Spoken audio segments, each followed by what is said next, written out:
warahmatullahi wabarakatuh. Halo teman-teman, perkenalkan kami dari jurusan Bimbingan Konseling Islam.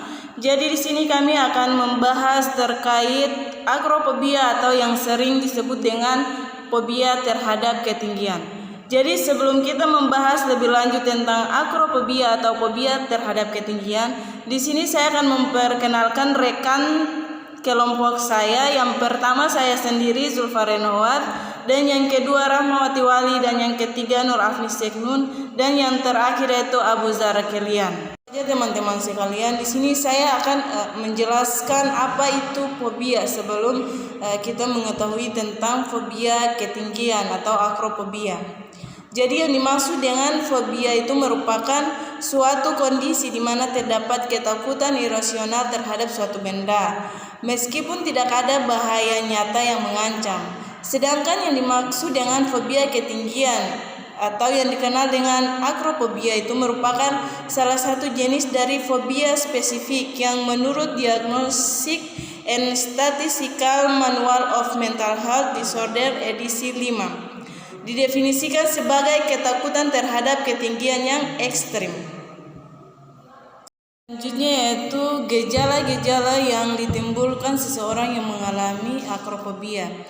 Gejala yang pertama yaitu gejala emosional. Jadi yang dimaksud dengan gejala emosional ini, pengidapnya itu mungkin merasa panik ketika berada di ketinggian, dan kemudian secara naluri ia mungkin mencari sesuatu untuk berpegangan untuk menjaga keseimbangan dirinya. Gejala yang kedua yaitu gejala fisik.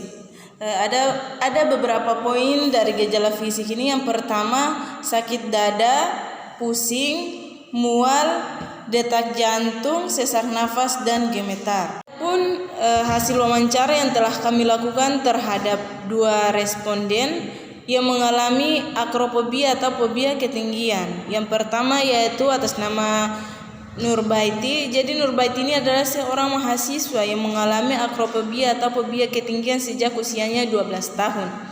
Hingga kini usianya 23 tahun. Situasi yang membuat Nurbaiti merasa sangat cemas adalah berdiri di pinggiran atap rumah yang tidak memiliki pembatas atau pagar.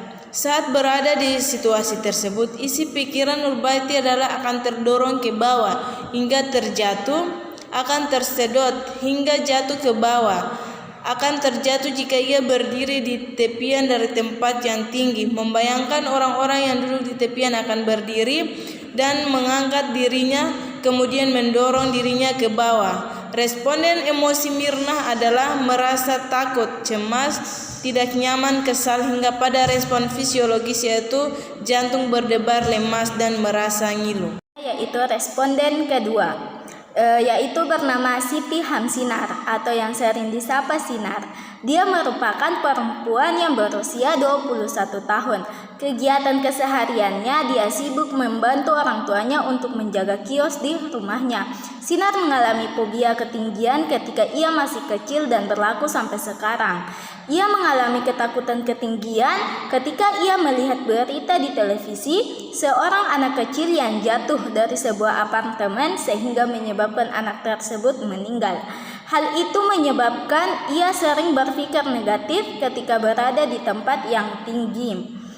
Ia cemas ketika berada di lantai 2. Ketika ia melihat ke bawah, kakinya merasa gemetar seakan-akan ia akan jatuh. Ketika ia melihat ke bawah, respon emosinya cemas, takut, sehingga jantungnya berdebar dan gelisah. Hal yang sudah ia lakukan yaitu pertama, dia tetap berpikir positif dan tidak perlu khawatir ketika ia berada di atas ketinggian, dan dia harus tetap berhati-hati.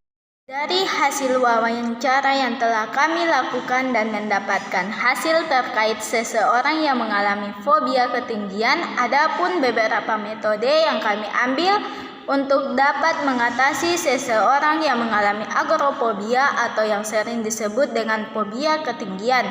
Yang pertama, terapi paparan. Terapi paparan dianggap sebagai salah satu terapi yang paling efektif untuk mengatasi fobia ketinggian. Dalam terapi ini, terapis akan membantu pasien untuk membuka diri secara perlahan terhadap hal yang ditakuti. Kedua, terapi perilaku. Terapi perilaku kognitif atau Cognitive Behavior Therapy atau CBT adalah salah satu teknik psikoterapi yang paling umum dilakukan untuk mengatasi fobia. CBT cocok bagi penderita fobia ketinggian yang belum siap menjalani terapi paparan. Fokus terapi ini adalah mengidentifikasi dan mengubah pikiran serta reaksi negatif terhadap situasi yang menyebabkan fobia. Dengan menjalani terapi perilaku, pasien akan dibimbing untuk mengalihkan perasaan takut dan mengatasi gejala yang muncul. Ketiga, yaitu konsumsi obat penenang. Tidak ada obat yang dapat menyembuhkan fobia, namun beberapa jenis obat seperti obat pereda cemas dan antidepresan setidaknya mampu menjadikan penderita fobia ketinggian lebih tenang dalam menghadapi kecemasannya ketika gejala tersebut. Meski begitu, penggunaan obat-obatan ini harus terus mengikuti petunjuk.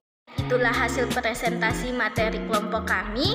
Sekian dan terima kasih. Wassalamualaikum warahmatullahi wabarakatuh. Dadah.